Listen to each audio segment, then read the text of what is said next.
1944년 경제 관료들이 이제 모이게 됩니다. 미국은 어떤 거대한 제국처럼 그렇게 운영을 할 것이다 라고 생각을 하고 이제 왔는데, 미국은 전혀 다른 제안을 합니다.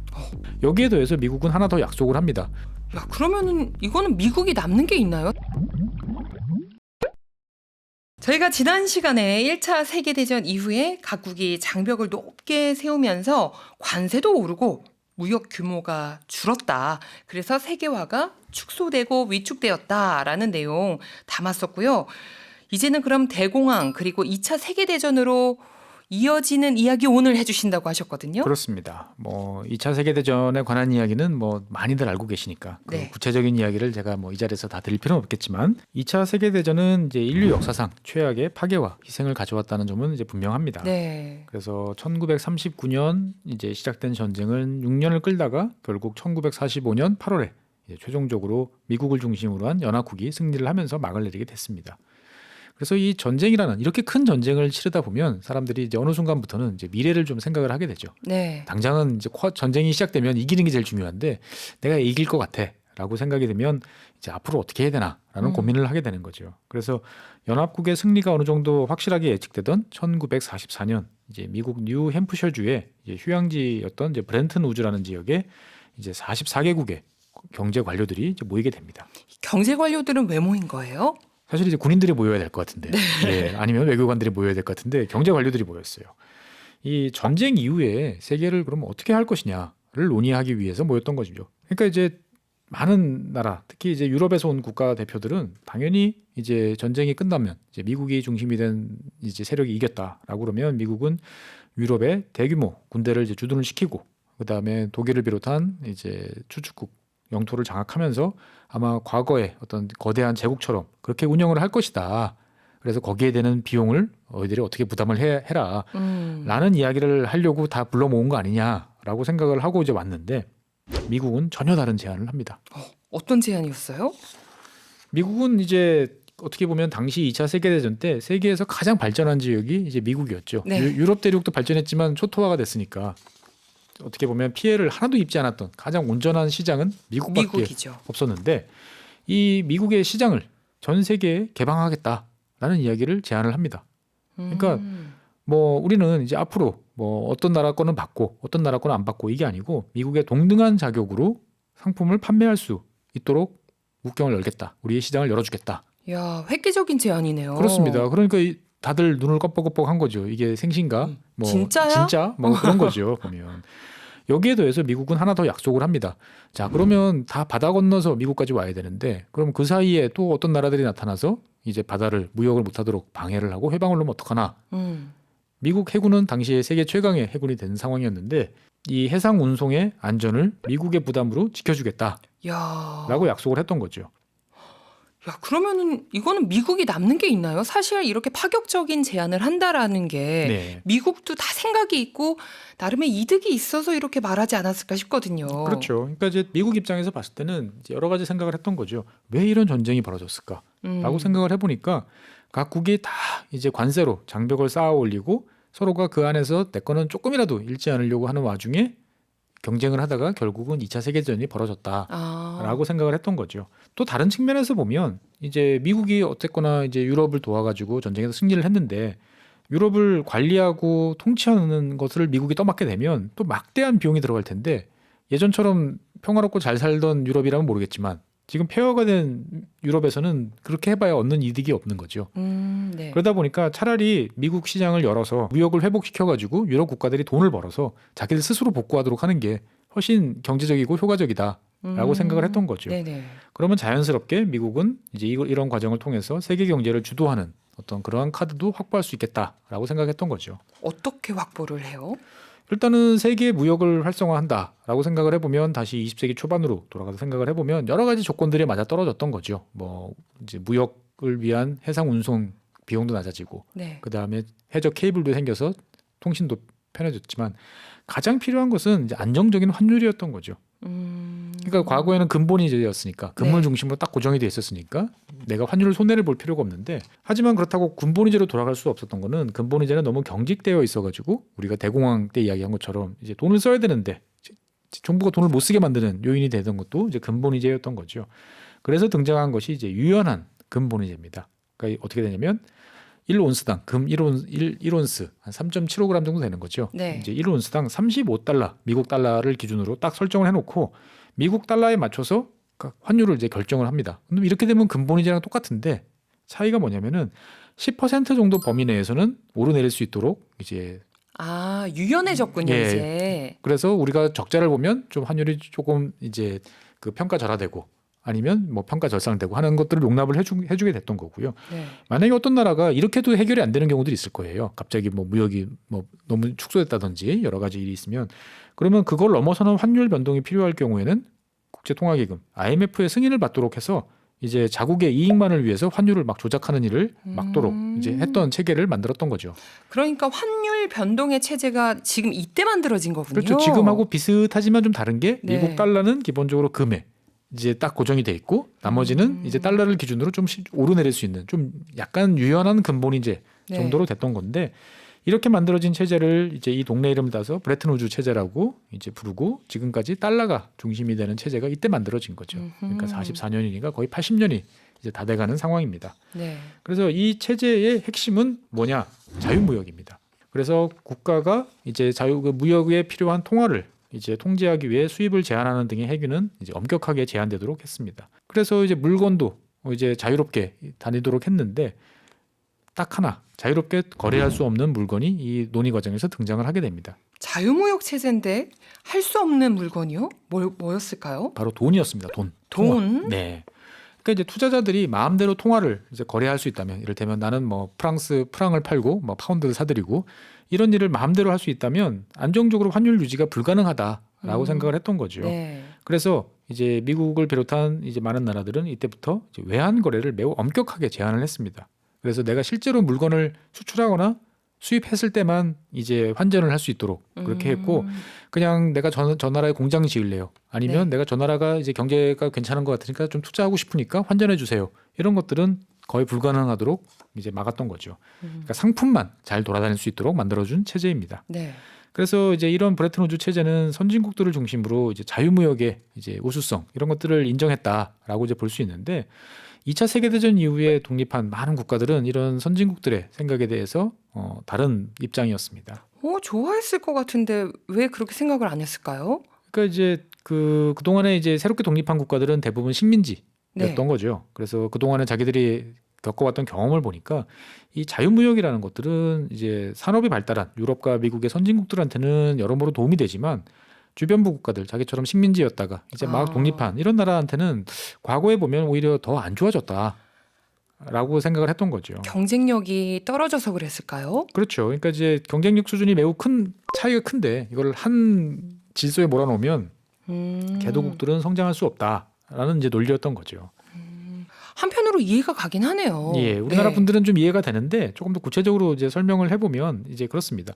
농산물을 주로 파는 나라들 입장에서 봤을 때는 국내 산업을 육성하기 위해서 일단 이제 장벽을 좀 세우는 게 필요하다라고 생각을 했던 거죠. 그래서 수입품, 그러니까 선진국, 미국이나 이런 영국으로부터 들어오는 이제 공산품에 대해서는 관세를 부과해서 그러면 자국의 상품과 산업의 경쟁력을 유지시키고 이렇게 만들어진 제품들을 조금씩 선진국에 수출해서 이제 경제 규모가 커지고 효율성이 좋아지면 개도국도 경제를 개방하겠다라는 이제 계획이었던 거죠.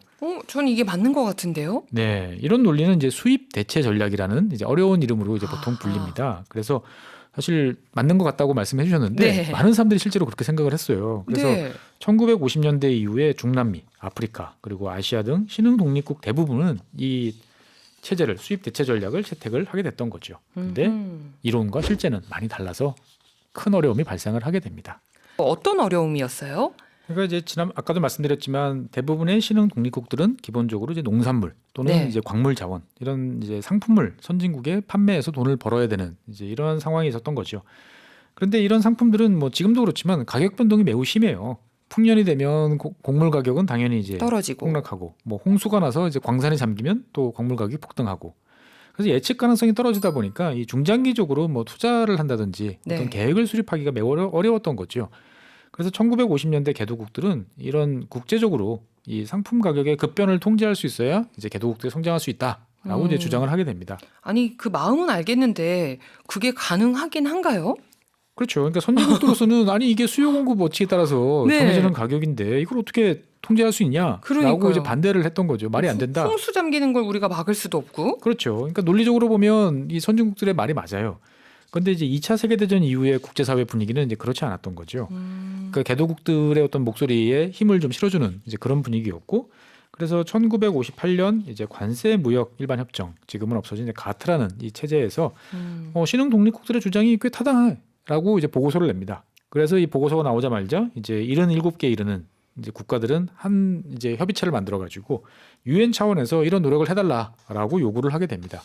그래서 이런 요구는 1964년에 유엔 산하의 유엔 무역 개발 회의라는 것들을 만들면서 결실을 맺게 됐습니다. 네. 그래서 이제 얼마 전에 작년에 이제 뉴스를 보신 분들은 기억하시겠지만 우리나라가 이제 국제사회에서 공식적으로 선진국이 됐다라고 네.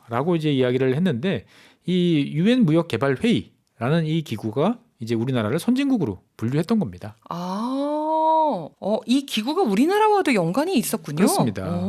그럼 이렇게 만들어진 기구가 역할을 잘 수행했는지 이것도 궁금한데요. 예, 노력은 했지만 뭐 결론부터 말씀드리면 쉽지 않았던 거죠. 네, 그러니까 이제 커피를 한번 생각을 해보죠. 그러니까 세계 커피 시장은 뭐 대략 규모는 비슷할 거예요. 사람들이 갑자기 하루에 한 잔 마시다가 10잔씩 마실 수는 없으니까. 네. 그러면 이제 커피 원두 가격을 적정선으로 유지하려면 일단 커피 원두 생산국들이 서로 생산량을 조절해야 돼요. 넌 너무 많이 생산하지 마, 라고 정해줘야 됩니다. 네.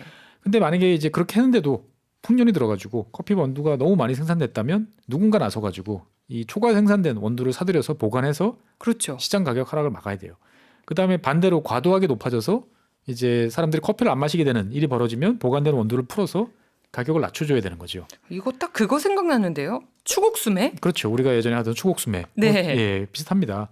근데 이제 추곡수매는 이제 대한민국이라는 단일한 국가 내부에서 이루어지는 거고, 이 과정에서 발생하는 사실 여러 가지 비용이 많이 있지만 이건 국민의 세금으로 내자라고 서로가 이제 합의를 했기 때문에 가능한 일이었지만, 이걸 세계적으로 한다? 나라별로는 좀 어려울 수 있겠네요. 그렇습니다. 그러니까 현실적으로 이제 불가능했기 때문에 이 좋은 이상에도 불구하고 큰 효과를 이제 거두지 못했던 거죠. 네. 그리고 이제 이 유엔 무역 개발 회의라는 어떤 이 기구의 한계와 더불어서 보다 근본적으로 이제 수입 대체 전략 역시 이제 곧 한계를 이제 드러냈습니다. 어떤 한계예요? 그러니까 이제 1차 상품, 우리가 이제 뭐 곡물이라든지 광물 자원을 판매하는 이제 국가들은 그 대가로 벌어들인 돈으로 이제 각종 공업 제품을 이제 수입을 해야 되는 거죠. 그래서 예를 한번 들어보죠. 그래서 밀을 팔아가지고 이제 라디오를 이제 수입하는 나라, 뭐 텔레비전이라도 좋겠습니다. 네.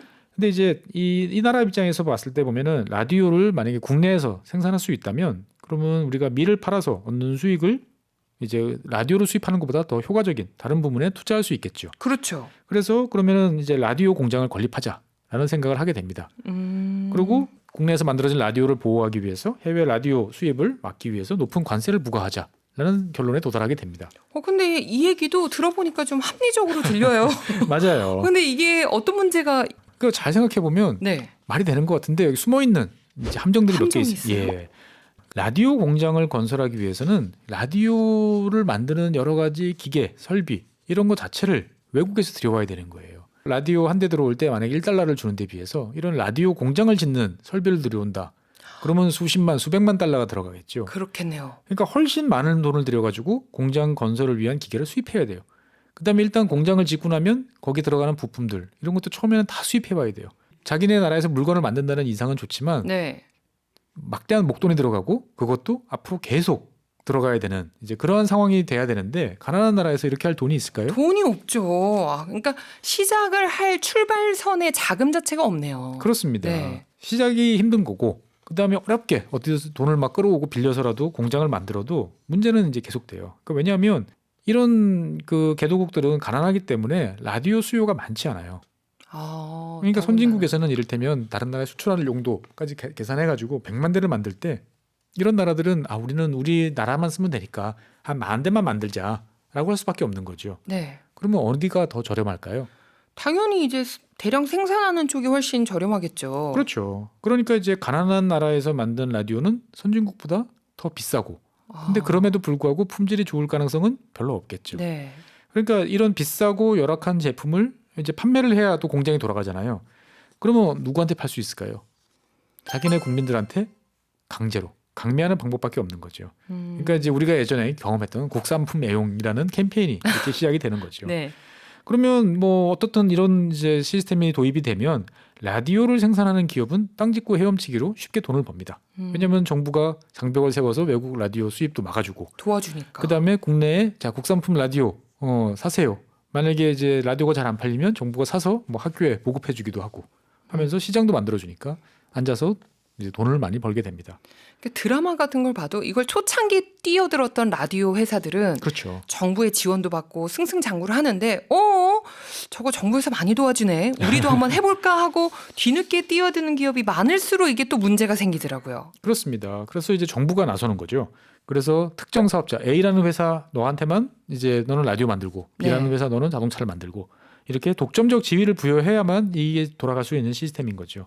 근데 누가 이런 결정을 해야 될까요? 주로 뭐 정치인들이 그렇죠. 해야죠. 정치인들 또는 정부의 관료 뭐 이런 분들이 하시는 거죠. 그러다 보니까 이 사람들한테 도장만 받으면 큰 돈을 버는 방법은 너무나 뻔히 보이니까 각종 부정부패가 자리 잡기 쉬운 거죠. 네. 특정 기업을 밀어주고 뒷돈 받기도 쉬운 거고 그리고 이익을 나누는 이런 체제가 이제 어떤 특정 나라뿐만 아니고 많은 국가에서 이제 일반적으로 자리를 잡게 됩니다. 부정부패가 심할수록 정말 국민들이 힘들어지잖아요. 그렇죠. 네. 국민의 희생을 통해서 많은 돈을 번 기업들이 이제 국가 경제 발전을 위해서 이제 투자와 고용을 늘리면 그래 초반에 뭐 이럴 수도 있어라고 생각을 하는데 많은 나라들 대부분의 경우에는 이렇게 하지 않습니다. 그래서 내가 이렇게 독점적 지위를 받아서 많은 돈을 벌었어. 그러면 또 뇌물을 줍니다. 그래서 다른 부분에서도 또 독점권을 받는 거죠. 그러면 이제 발전은 되지 않고 경쟁력도 없는 기업이 돈을 버는 일이 계속됩니다. 네. 그래서 한 10년쯤, 그러니까 1960년대 후반쯤 되자 이런 수입 대체 전략을 채택했던 많은 국가들은 국제 무역에서도 동떨어져 있고, 그다음에 경제적으로도 매우 어려운 상황에 처하게 됩니다. 근데 전 세계적으로 네. 아주 소수의 정말 한 줌도 안 되는 나라만이 이 경로를 따르지 않고 과감한 도전과 변화에 나서게 됩니다.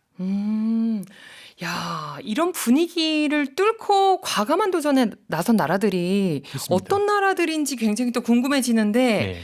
제가 항상 이렇게 박사님 눈빛을 볼 때마다 시계를 보면은 시간이 짠 듯이 딱 이 시간이네. 벌써 시간이 다 됐네요. 못다한 이야기는 다음 시간에 함께 나누는 걸로 해요. 네.